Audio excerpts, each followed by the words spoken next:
What's up, everyone? It's me, Anthony. Welcome back to my channel. Welcome to my channel if you're new here. If you are new, my name's Anthony. Nice to meet you. But today is going to be the first video series / installment of this new series on my channel called Stationary Saga. Yay! I've been wanting to do this for some time now. I just haven't found the right time, right video topic to really talk about it. And the first video I ended up doing was not even that good to be posted, so I'm really happy to come back with this one. So today's video, I'm going to be talking about imposter syndrome.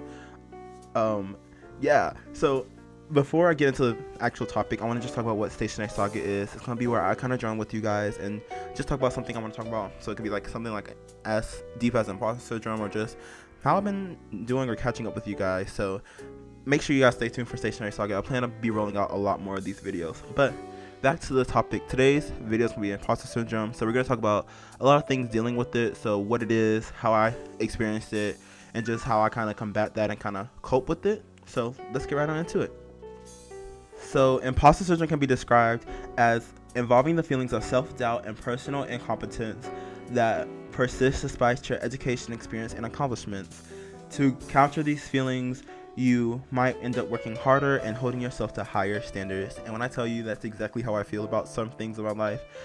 When I used to think of imposter syndrome a couple of years ago, I would always try to apply it to my academic side of my life and kind of into like this oppression Olympics that the media kind of puts us into, which I really don't like, that people try to be more oppressed to be relatable. I feel like there's a certain way of talking about it. I love how we're being more open and honest about mental health on social media, but I feel like there's a point where you're adding things to your like oppression Olympics race just to be, I guess, more relatable instead of actually having to go through those things or deal with it personally. So I feel like I was trying to add imposter syndrome to one of my races, like one of my badges of honor, the oppression Olympics, and it just wasn't the aspect of life that it was applying to.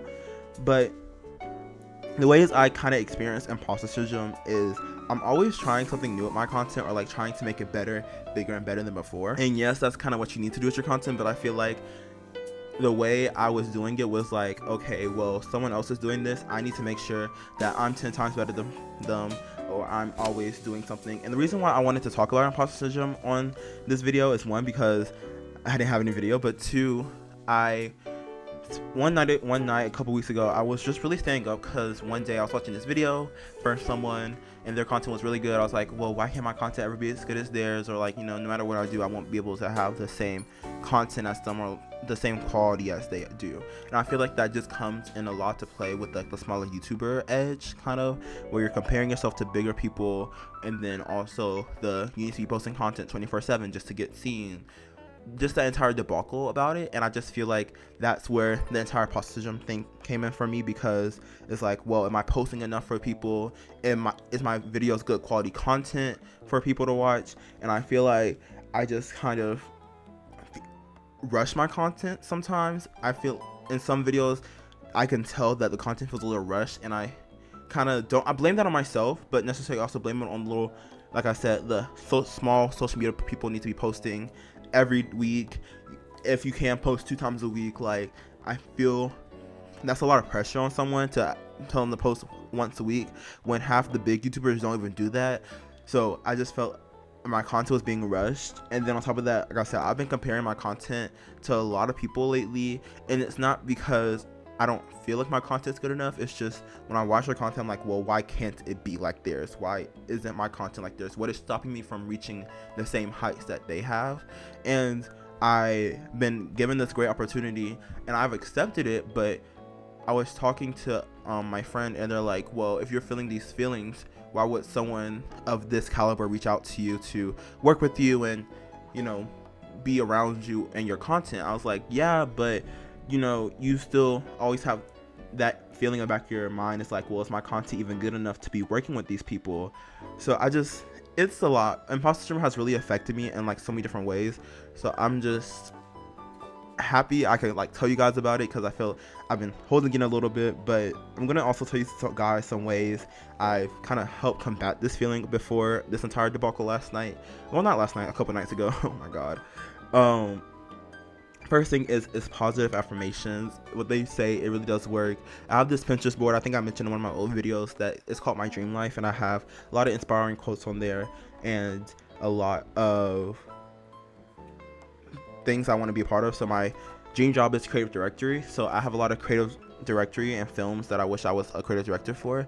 Also have pictures of the UCLA campus and the Bruin jacket. Just a lot of things to like positively reaffirm myself about places I want to go. But back to the statement, positive affirmations, you know, telling myself what I have to say is worthy, the content that I am posting is worthy people watching, and what I have to say matters. Necessarily just making sure that I tell myself that what I do is helping someone, and it may be one person, but helping one person is better than trying to appeal to 100.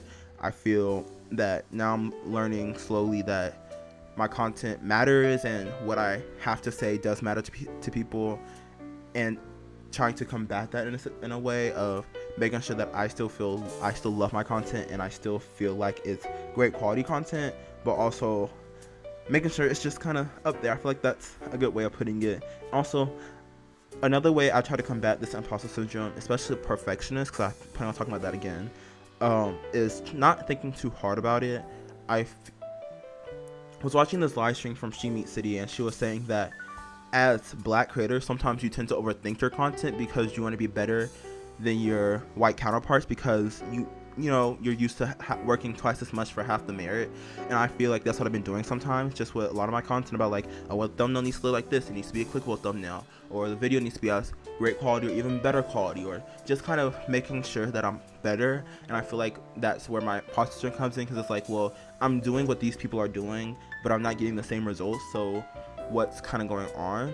And I think not thinking too hard about it, it's been helping me a lot more. And I plan on doing a lot more videos like this where I just kind of journal with you guys and open up. I feel those are the best kind of videos. I think I just kind of overthink my content, and it's like, what can I do to be better, be on top of the trends or whatever is going on at the time on social media, and that can tend to be a little bit tiring and like weigh down on a person. So being able to post these kind of chill videos and just talk to you guys and sit down, journal, be friends, and whatever, just kind of makes me feel a lot happier and at ease. And then the easiest one to do, and takes literally 5 seconds to do, especially when I'm feeling this out in public, is to take these breaths and calm down. I know it's easy and it helps. I've gotten into a lot of stressful situations and a lot of frustration lately this year, this academic school year, and being able to take a little moment just to calm down and breathe has really helped me get back to my center. I think I've frowned down upon it at a certain point. I'm like, why would I just want to sit there and breathe to myself?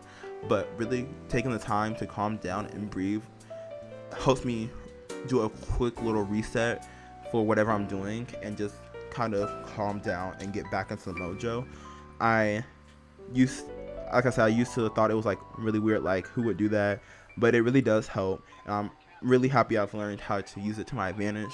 So those are just some of the things I want to talk about imposter syndrome. I'm really happy I was able to kind of open up to you guys and tell you guys some things that not necessarily harboring in, but just get a little something off my chest. And I plan on doing this with a lot of the new stationary saga videos. I'm really excited to be finally bringing you guys this series. It's been in the works for a couple months now, but I'm really happy. So we're nearing the end of this video, so I want to write a little quote on the Death Star Weekly spread that I'm creating for you guys in this video that says, show yourself a little more grace. And I feel like that's very needed for me right now. And also, I wanted to end it off on a positive note. I have a very, very special announcement coming very, very soon, later this week. So make sure you follow me on all my social medias, which is here on YouTube, Instagram, TikTok, and Facebook, which are all linked in the description box below. I'm really excited. I've been working on this little project thing for about 4 to 5 months now. I'm really happy to excited, and I can finally announce it to you guys. It's been in the works for some time. And also, don't forget to live, love, and be happy. And if you've been dealing with imposter syndrome, or you've dealt with imposter syndrome before, you know kind of how it helps you, make sure you leave a little comment in the description box below. The comment section below, and tell people how you felt it, how you dealt with it. Just, be a little open. That's what I love of my stationary family. We are so open and we're so honest, and we can share experience with each other. So I'm really happy that I can share this with you guys and be really open and honest. And I'm really excited to bring back more of these videos, because these are really easy for me to film and edit, so I can push out these videos to you guys a lot easier and faster than some of my other videos. So they're just kind of like chill chiller versions of my plan with me. But if you guys want to see any more things about Stationary Saga, make sure to link topics in the comment section below, and then any other things about Stationary Saga that you guys want to know.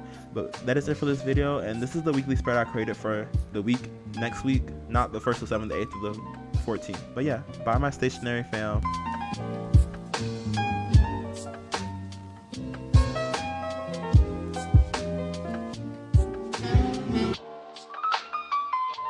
Behind it and a few pockets.